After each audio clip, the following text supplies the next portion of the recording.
বান্দা যদি শীতের সময় ঠান্ডা পানি দিয়া উযু করিয়া নুজুলে রহমতের সময় সমস্ত গুনার উপরে লজ্জিত হয়ে যায়।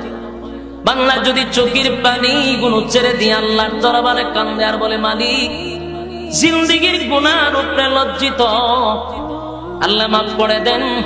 কান্দে যদি বান্দা বিনা গিয়া কান্না শুরু করে দেয়, বান্দা যদি বিনাইয়া কান্দে, আল্লাহ বলেন ফেরেশতারা রে আমার বান্দা কেন কান্দে? ফেরেশতারা বলে, মালিক জাহান্নামের ভয়ে কান্দে গো। আল্লাহ বলেন আমার বান্দা কি জাহান্নাম দেখছে? না মালিক, কোনদিন জাহান্নাম দেখে নাকি। কিসের জন্য কান্দে? জান্নাতের আশায় কান্দে। কেন বান্দা কি কোনদিন জান্নাত দেখছে? না মালিক, জান্নাত দেখে না। তাহলে বান্দা কেন কান্দে?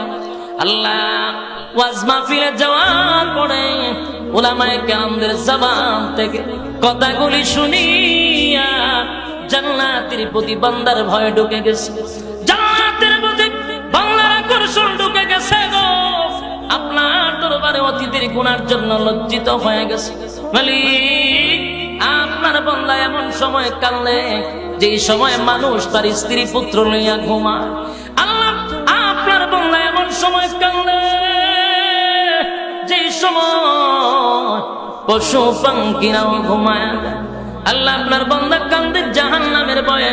আল্লাহ ডাক দেয়া বলেন, ফেরেশতারা রে আমার বান্দার চোখের পানি আমি বরদাস্ত করতে পারি না।